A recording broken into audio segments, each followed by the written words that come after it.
Hello students, RRB group D and NTPC examination లో quantitative aptitude సంబంధించి previous year question చూద్దాం.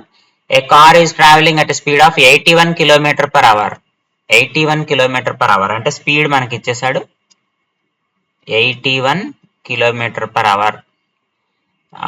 It crosses the bridge in 18 seconds అంటే time ఇచ్చాడు.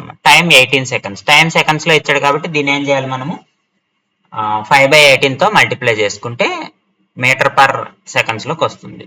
81 into 5/18 metre per second లోకి మార్చేసుకుందాం. Next find the length of the bridge.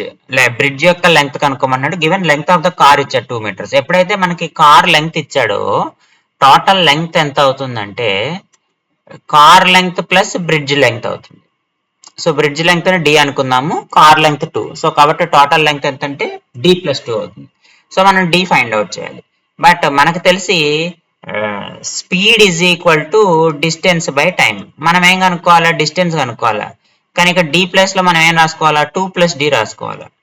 Distance is equal to speed into time అంటే d+2 is equal to speed ఎంతమ్మా 81 into 5/18 into time 18 seconds. 18 cancel అయిపోతుంది. ఇది ఎంత అవుతుంది? 405 అవుతుంది d+2 వాల్యూ. కానీ మనల్ని అడిగింది the length of the bridge. 405 నుంచి 2 తీస్తే ఎంత అవుతుంది? 403 మీటర్స్ అవుతుంది. సో కాబట్టి option B is the correct answer. That is the length of the bridge.